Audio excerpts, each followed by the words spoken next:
Greetings, greetings. Welcome, welcome, welcome. Welcome to the National Jazz Museum in Harlem. My name is Amalia Mallard. I'm so happy to be your host today. We're here as a culminating event for this book club series that we read together, Homegoing by Jaki. This was from the kind, generous grant from the National Endowment for the Arts. Sponsored this series that we collaborated also with the Queens Library, East Elmhurst. And so it's been a wonderful opportunity to reconnect with community as we all find our way back after the past 4 years, right? And so in a way, the book is so appropriate because it's called Homegoing. So we're coming back.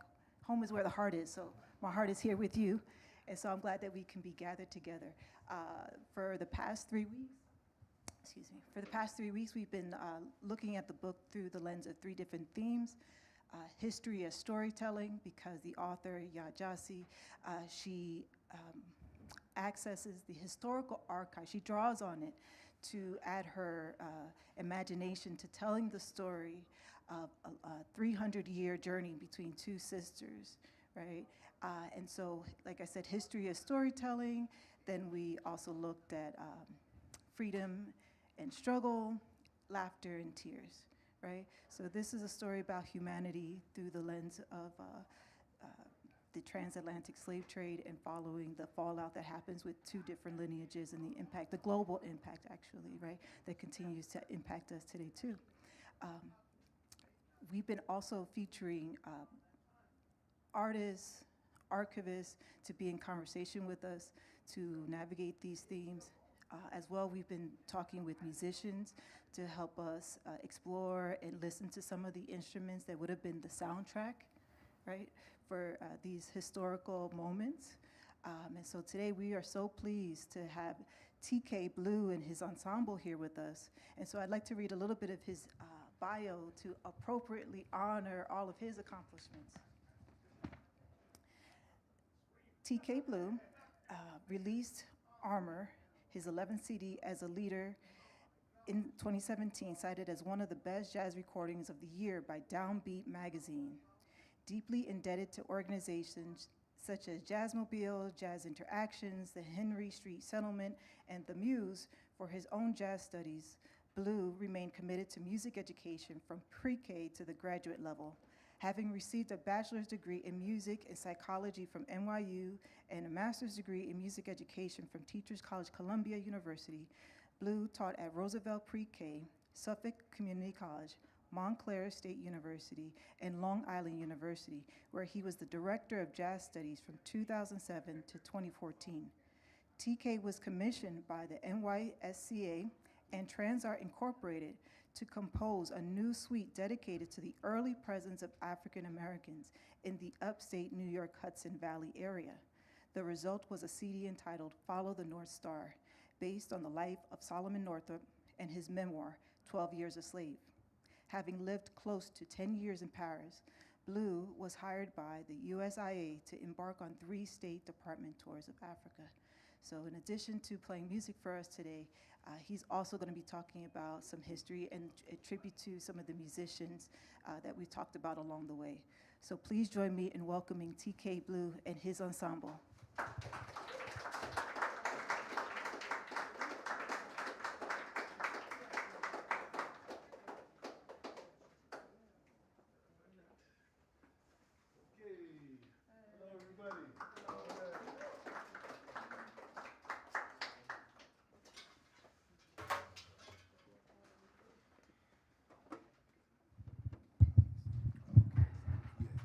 Thank you very much for coming out on this muggy, warm day, but we're gonna cool things down with some cool music. And my name is TK Blue, and I'm very happy to be here and perform. This is the second tribute that we've done for this program and for the Homegoing. Yes, and please welcome on the drums, we have Mr. George Coleman Jr., and on the bass, we have Mr. Marcus McLaurin.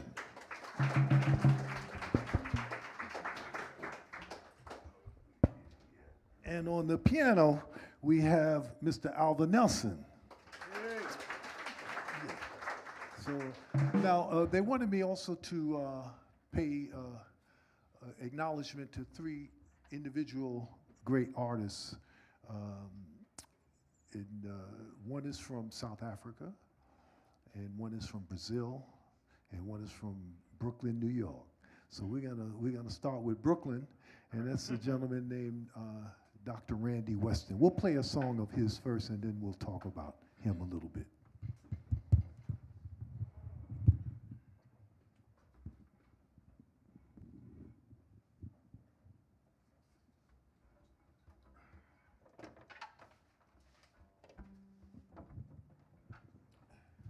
As I mentioned, Dr. Weston is from Brooklyn, and he was born in 1926. He's an NEA jazz master, and he has several honorary doctorates, and he has a composition.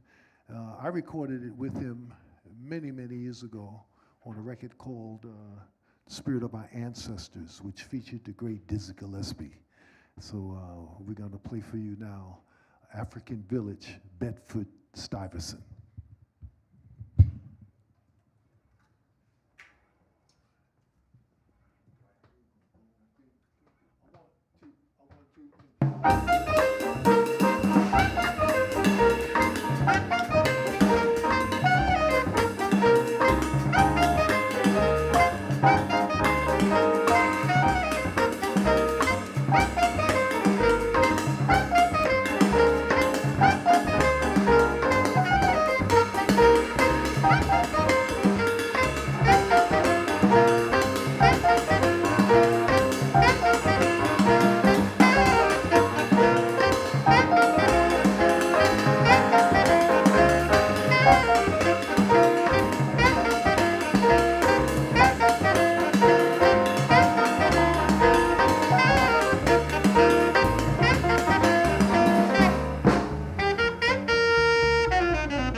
Thank you very much. Yeah, Dr. Randy Weston, NEA Jazz Master, as I mentioned, he was born in 1926 in Brooklyn. And he was one of the first of his generation to really want to find out more about Africa and want to incorporate African culture, and especially African music, in his music. He was able to do several State Department tours in Africa, and one of the tours, his last trip was in Morocco, where he really had a very nice groove with the people, with the culture, with the food, and the music. And he aligned himself in Morocco with musicians that are known as the Gnawa musicians. I just got back from Morocco a few weeks ago. In fact, I was there for the International Jazz Day with the Herbie Hancock Institute. And the Gnawa people have a very similar history to the African Americans here in America. They were also taken as slaves, but they were taken across the Sahara Desert. We were taken across the Atlantic Ocean. And our music's, you know, I won't say that it's identical, but the spirit of the music that they play is very similar to the spirit of the music that we play here in America, especially the blues and especially jazz. So we're able to communicate and to collaborate quite a bit. Randy was at the forefront of this kind of collaboration between traditional African musicians and American musicians from here, African Americans from here. And also he was on a mission, I think, to find out more about the greatness of African civilization, because we're not really told the total history of Africa. When we think about Africa, the things that we see in the papers and the news is normally things that are quite negative, but there's a lot of beauty and a lot of great things. And there were great civilizations in Africa, great temples of learning. Some of the earliest universities on this planet were in Alexandria, in Fez, in Timbuktu. These were three centers of learning. You had some of the first languages, some of the first medical practices, some of the first open heart surgeries, brain, astrology, mathematics, I mean, I can go on, have taken place in Africa. But unfortunately, it was never really expounded upon. So Randy was on this mission because he was born in 1926. You know, in America, 1926 was tough. It wasn't a piece of cake. You know, you had discrimination, you had segregation. You know, it was rampant. So he was on this mission to uncover all of this knowledge about his history, about Africa and about African American people that was hidden and just brushed under the rug. So he deserves a lot of credit because he was one of the first, and especially, as I mentioned, to expound upon the collaborations with African musicians and American musicians. In fact, in 1972, Dr. Weston had the first jazz festival in Tangier. And he also opened up his first club called the African Rhythms. It was in Tangier. So I was very, very fortunate to perform with him for many years and also to be his musical director and a huge mentor for me and for many, many musicians. So that was the African Village. We'll do one more song and then we'll turn it back over to our host. And we're going to now talk a little bit about, we're going to play a song, first of all, that's, it's my arrangement of a song that's composed by a South African pianist. His name is Abdullah Ibrahim. And I'll talk a little bit about him after we play. I did an arrangement of one of his songs. He had a big hit called the Cape Town Fringe, Manenberg.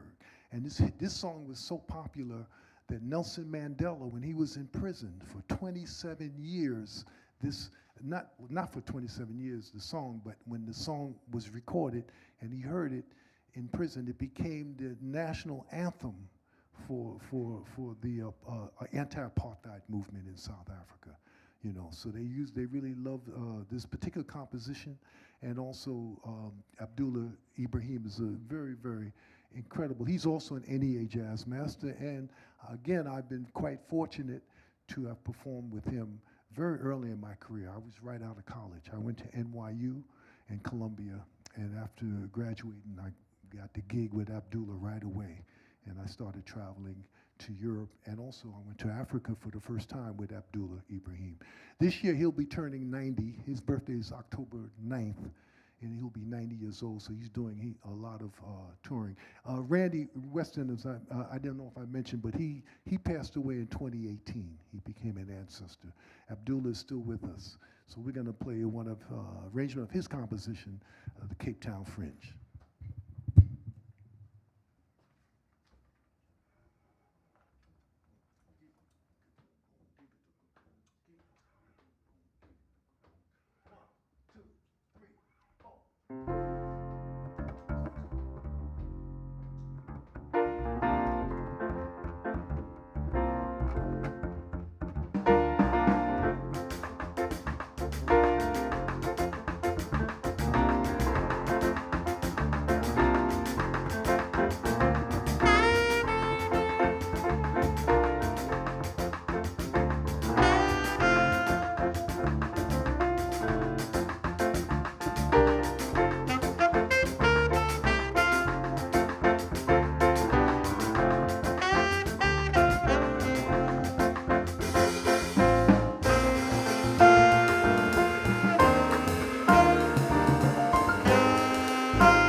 Abdullah Ibrahim, Cape Town Fringe, incredible pianist.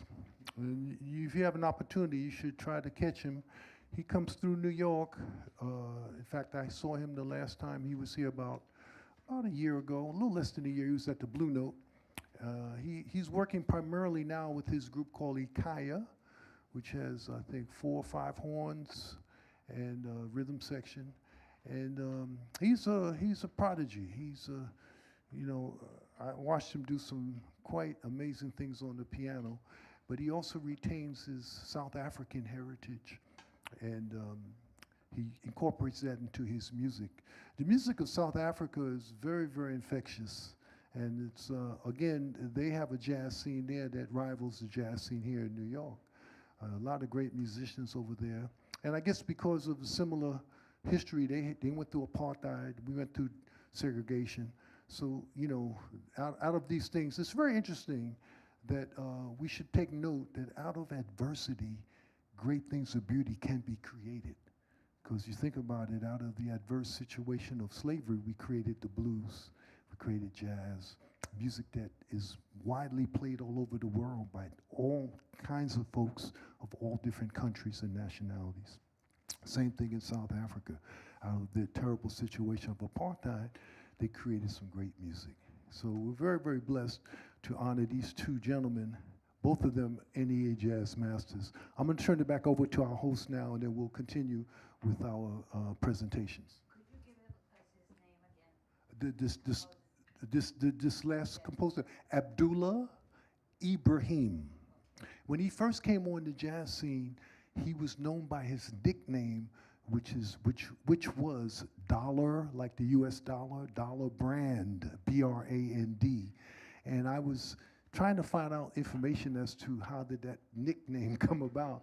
But then I heard something to the effect that back during the time, during the time of apartheid, let me just say this, many jazz artists and music of jazz musicians were banned. Especially the gentleman who I just played before this song, Randy Weston. His music was not allowed in South Africa because it talked about freedom.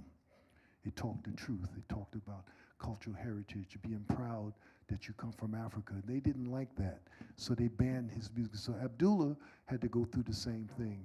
But I was told that he had the name Dollar as a nickname because he would be waiting at wherever the airports or wherever people would be traveling and trying to see if he could buy some jazz recordings. Hey, do you have any jazz LPs for sale? Because they were trying to get a hold of records because many of them were banned.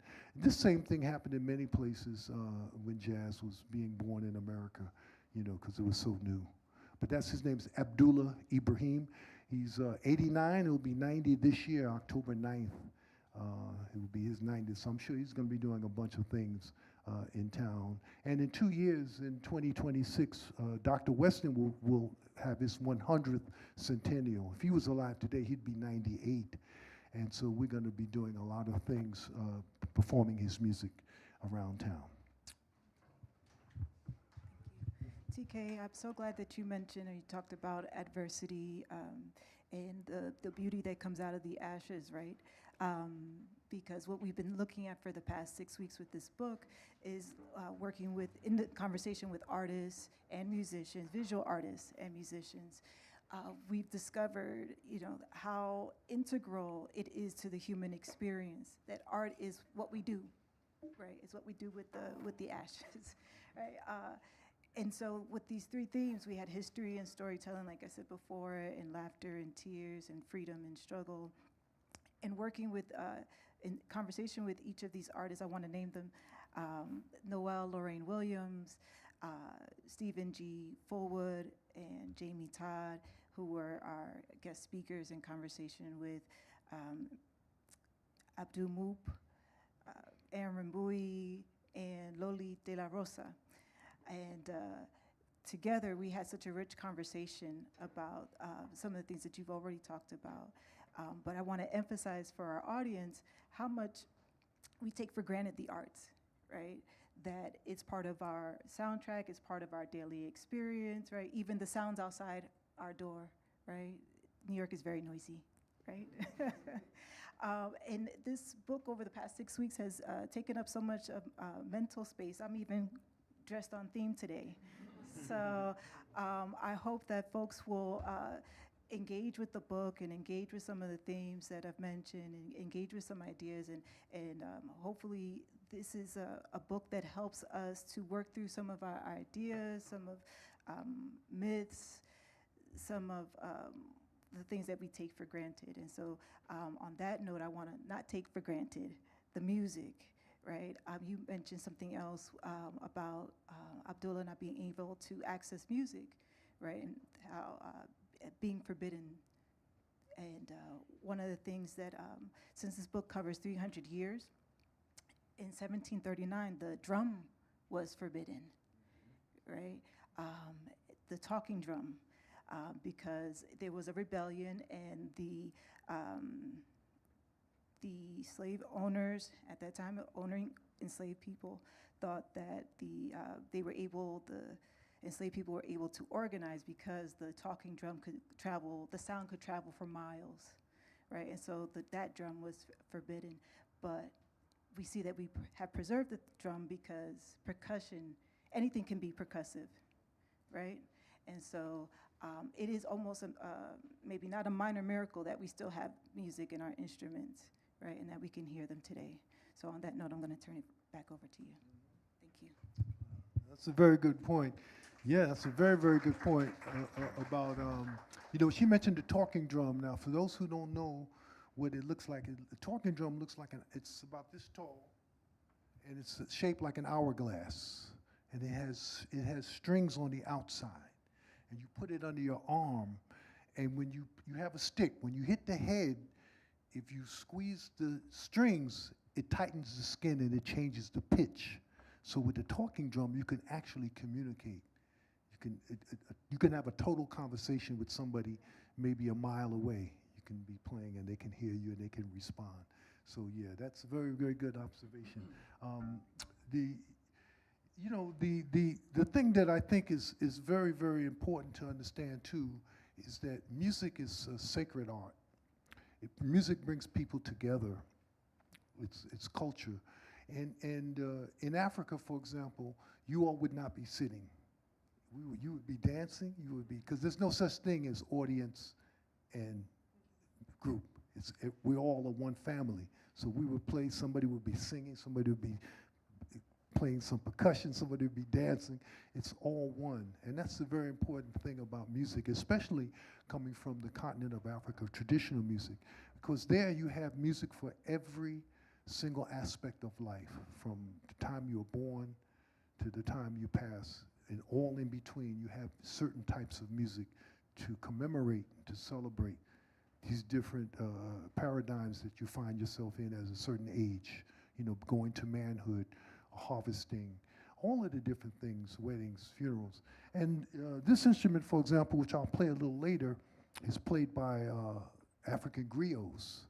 And these jollies, there's another name for them, jolly, J-A-L-I, and griot, G-R-I-O-T.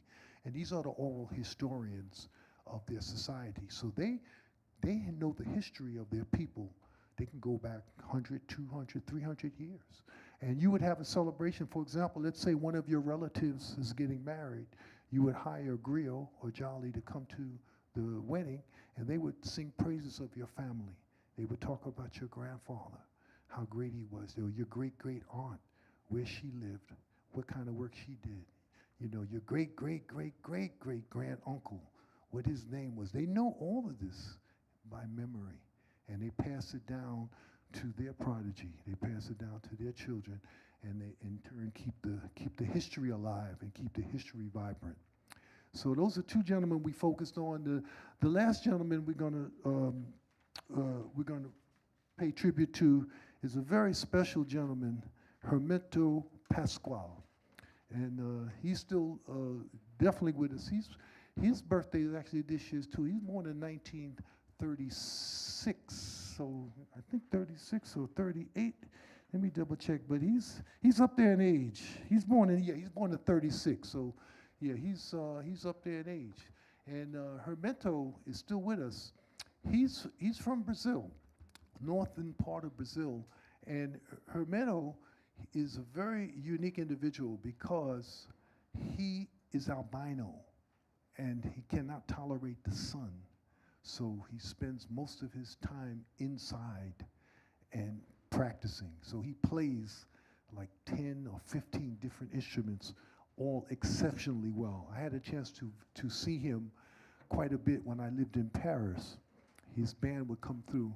His musicians live with him. Many of his musicians, they live with him, so all they do is play music like 24/7.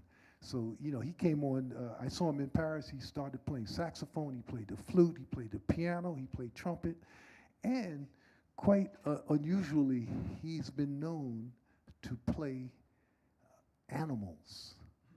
Now, what do I mean by that? Okay, he was doing a recording, and so he had a rhythm. Well, that gook, he was pulling on the tail of a pig. And the pig literally, you know, so he's very, very ingenious. You know, Hermeto is, I mean, I don't know anybody who has used animals to make music as he has. He's a very incredible individual and a virtuoso. His music, the music that he writes and composes is exceptionally virtuosic. And you know, if you can get your hand on some of his compositions as a musician, it's like studying Bach and Mozart and stuff, because it's very, very involved.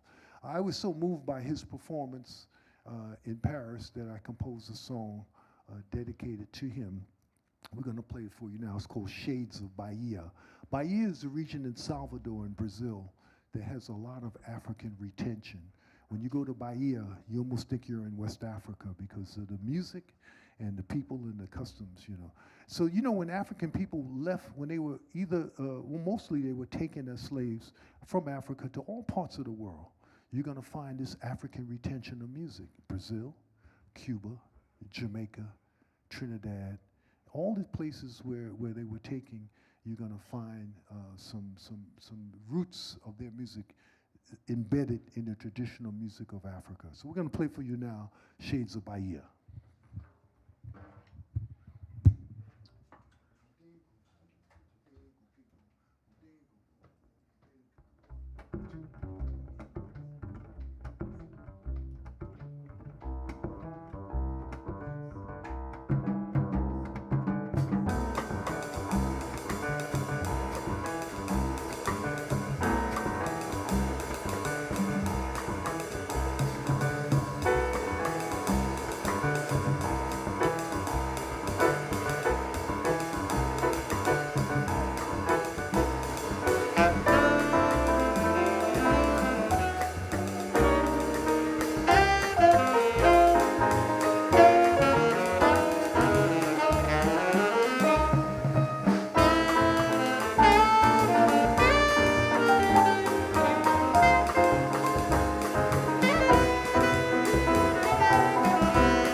Thank you very much. Thank you. That was Shades of Bahia. You know, when I was in Brazil, in Bahia, one of the fascinating things that I experienced was I watched these fishermen coming off the ocean, and they had their catch, and so some guys took the fish, and the other guys took the boat, the small boat, and they turned it over, and then they started playing the boat rhythms and singing. And it's just incredible, incredible. If you have an opportunity to go to Brazil, the music is just out of this world, and everybody's in that rhythm, that Brazilian rhythm. So, so those are two of the. Is there any questions about any of the people that we talked about, or any of the, you know, anything at all that anybody would like to explain? Yes. I just want you to know how much I love Brazil and Bahia, and also that my cat's name is Jobim. Wow. Your cat must be very rich because Jobim's royalties are astronomical. Everybody has recorded a Jobim song. Everybody, everybody. Great. Yes? What are some themes of inspiration for your work? Maybe say a little louder, please. What are some themes of inspiration for your work? What are some inspiration for me? Oh man, everything. Everyday life is such an inspiration. I kind of look at what we do as musicians. We're like guérisseurs in French, healers. So what we're doing now when we play, believe it or not, we're sending out positive vibrations to the universe to heal, help heal our planet, because you know our planet is fragile. We have, we have wars, we have dissension, we have disunity, we have climate issues, we have a lot of issues on our planet. Our planet is quite fragile. Many folks don't consider that, but I do a lot of reading and research, and I see a lot of things that are fragile. So what we're doing is trying to bring some love and joy and positiveness and good vibes so that we can bring people together. Like we don't know each other, but we're together today, sharing an experience, a positive experience, and that's what's important. So people inspire me, situations inspire me, cultures inspire me. And the cultures of the world is for us to know variety, not to discriminate or hate because somebody's from this particular culture or that culture. Is to know, so you have variety. Every time you learn something new. When I travel and I go to countries and I try to learn some of the language, the customs, and then you get a chance to meet people, and it gives you a lot of inspiration, I feel, yeah. Mm-hmm. Also, what's your dream venue to perform? What's my extreme? Dream venue. Dream venue to perform anywhere you could in the world. Wow. Extreme venue, that's a tough one. That's a tough one. That's a tough one, right? But I'll say this. I had a very, very interesting experience performing in Africa with one of the gentlemen I mentioned, Abdullah Ibrahim. We were in a small city in Senegal called Kaolack, and we were literally set up on a basketball court, and the people were in the stands, and it was packed. And he started off playing, I forgot a song called The Journey, which I played oboe on this particular song. It has a very Arabic kind of feel. But everybody in the audience, for some reason, they did not like this particular song. So they got up and they started going to the exit at the same time. It was quite profound. And Abdullah is very smart. He's an incredible musician. He's very astute. And when he saw that they weren't feeling this particular song, he changed the song right away. He said, quick, quick, Sister Rosie, which is a calypso. And we started playing that. Everybody stopped. They turned back around. They sat down and clapped. I thought that was quite extraordinary, But we've all played. I think all of us are international musicians that have played all over the world. I think all of us have some experiences. Let me ask the band. That's a good question. What's one of the most weirdest places that you've played in?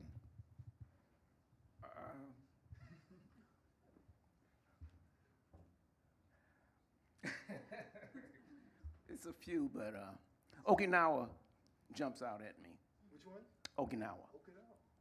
Okay. Why? You know, after the war, Okinawa was American territory, I think, and it went back to Japan. Okinawans don't recognize Japan. Their culture is older. And when you meet a person of a certain age in Okinawa, he or she will tell you, we're Okinawan, not Japanese. No, you know, and they get really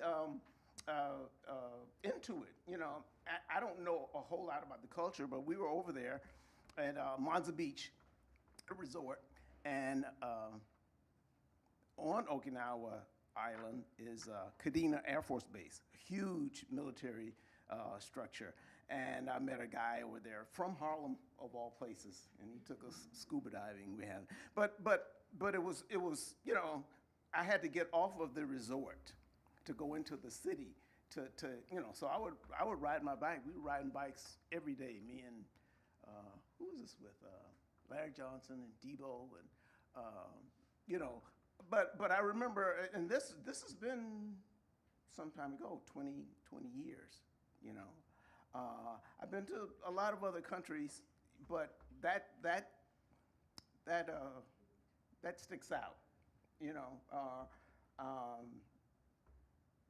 So yeah, that sticks out. Marcus, what's one of the craziest places where you performed? Well, I also had the good fortune to work with Abdullah Ibrahim for about 3 years, and we did. I did a couple of tours in South Africa with him, and one of the places that we did a concert was this place called the Zudwala Caves. And these caves were massive, and these caves were where the Zulu warriors used to navigate. They used to hide when they were fighting the Afrikaners. They would hide in these caves. And these caves were, if you can imagine, like 3 football fields, massive. And the Zulu warriors were able to navigate these caves in the dark by the feeling of the walls. They could navigate these caves. It's unbelievable. And what was interesting about this particular tour, Abdullah we used to have a Bosendorfer piano, huge Bosendorfer follow us everywhere we went. You can imagine this big semi-truck with this huge piano. And they were going to attempt to take this piano into these caves. And this particular day, it was pouring rain, and they had attempted it, and they said, no, not today. And he ended up playing an electric piano on that gig, on that one. For those who don't know, the Bosendorfer is even more expensive than a Steinway, and certain people, you know, artists will only play a Bosendorfer. So I'm like trying to picture this image. Yeah, I mean, and this wasn't the small. This was the long, the big one, the long one. Yes. Yeah, it was an amazing piano. But one quick, before I finish, one of the things that I experienced with Abdullah, which was one of the highlights of my musical career, was we had the opportunity to actually meet Nelson Mandela. And we played for the 50th ANC Congress when Mandela was passing the baton to Mbeki. But we were all invited to meet him, and that was an amazing event for me to actually meet. And a friend of mine, actually the drummer, got a picture of me shaking his hand. And you know, and they always, and you hear people saying, you know, when I shake someone famous's hand, I don't want to wash that hand. I used to say, come on, you got to be kidding me, come on. Well, I didn't want to wash that hand for quite a while. And for those who don't know, this gentleman here behind the drum set, George Coleman Jr., his father, George Coleman, is a very, very, very famous jazz saxophonist, one of my teachers, one of my mentors. And I'm going to ask him, what's one of the weirdest places you played at? That is really a hard question, but I had started. Fortunately, you didn't ask me first, so I had a chance to think about it. And actually, one of the strangest and hippest experiences I had, I was doing a tour through Asia, and I was also teaching at the Sydney Conservatory of Music, which is like their Juilliard. So we spent some time there, and I played with a great saxophonist, from there, but who also lived here, named Dale Barlow. And he said, we're going to go to New Caledonia. Now, I didn't know that, first of all, New Caledonia was actually even a country. I thought it was like a joke because it's in a couple of different songs. And it was, I guess it's in the South Seas, South Pacific, you know, several hours from Australia. And so we played first in the capital city, which is called Namia. And we played in what would be their conservatory, their music conservatory for the island. And that was pretty, you know, normal, you know. But then they said, well, you know, we're going to take you out to, you know, basically the bush, and you're going to live for like 3 or 4 days with the Connect people, who are the natives of New Caledonia. And so we were like, okay. And just to give you a little more context about New Caledonia, so in World War II, basically New Caledonia was actually like a really important port in the Pacific sphere of battles between the Japanese and the U.S. and the other Allied forces. And historically is very similar to Australia in that France sent all of its convicts to New Caledonia. So that's where they went. So the people who are mixed with the local Connect people are either, you know, descendants of the convicts or the guards that guarded the convicts. So, and of course, everybody speaks French, or a lot of people speak French, so along with the local language. But the important part of the story is that we were 3 days, you know, hanging with the Connect people, the children, teaching them music, listening to their music, playing together, and it was and eating their, you know, their food. I mean, it was a pretty heavy experience. And of course, you know, as musicians, you know, you always want luxury, you know what I mean? And you're like, I'm in the bush, man. I'm on a hay bed, you know what I mean? It was definitely not luxury, but it was actually one of the highlights of that whole, you know, 2 or 3 month long tour throughout Asia. So that was probably one of the craziest places. All right. Yes, question. Can you just tell us where you all are going to be playing the next 2 weeks?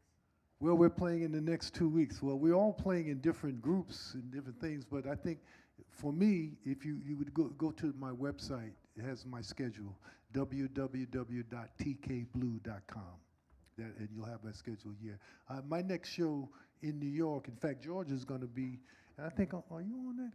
Yeah, and Alva's on it. Yeah, we're going to be playing next Sunday, a week from today. That's right. Yeah, at the Django.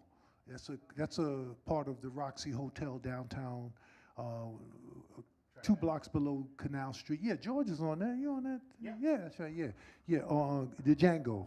That'll be the next thing we do. So we're gonna play a song for you now, because I talked about this instrument.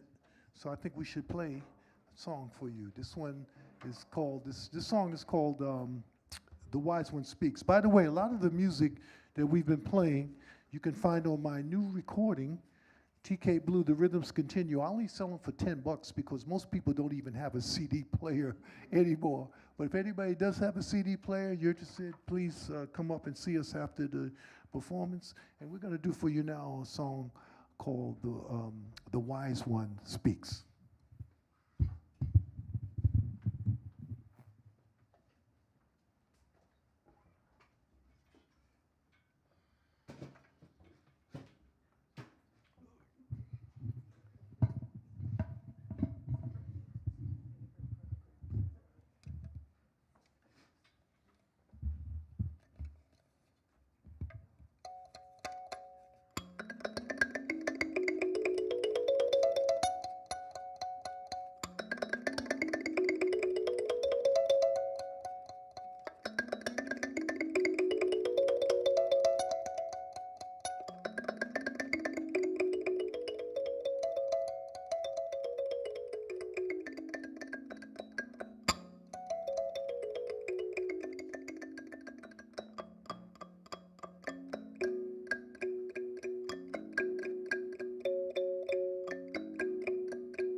give another round of applause for TK and his ensemble.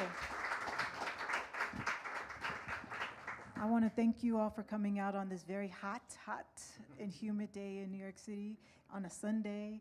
And we're gathered together because of the generous gift from the National Endowment for the Arts. And we're so grateful to be gathered together. Before you go, I want to also encourage you to, before you leave, look at the current exhibition. This is called Spreading Jam, Joy, and Jive by a local Harlem artist. Her name is Nikki Williams. As well as there's our permanent exhibition in the back towards the front door, and then there's a gift shop. So, and TK has his CD here, so feel free to come up and check it out as well. Thank you so much for coming out today. Thank you so much. And again, I want to also thank the Jazz Museum for hosting us and all the people here that work for the Jazz Museum, Elijah, Ryan, everybody, Tracy, Lauren, everybody, and Jennifer Connor, who was also instrumental in organizing this and putting this together. So thank you so much for coming out.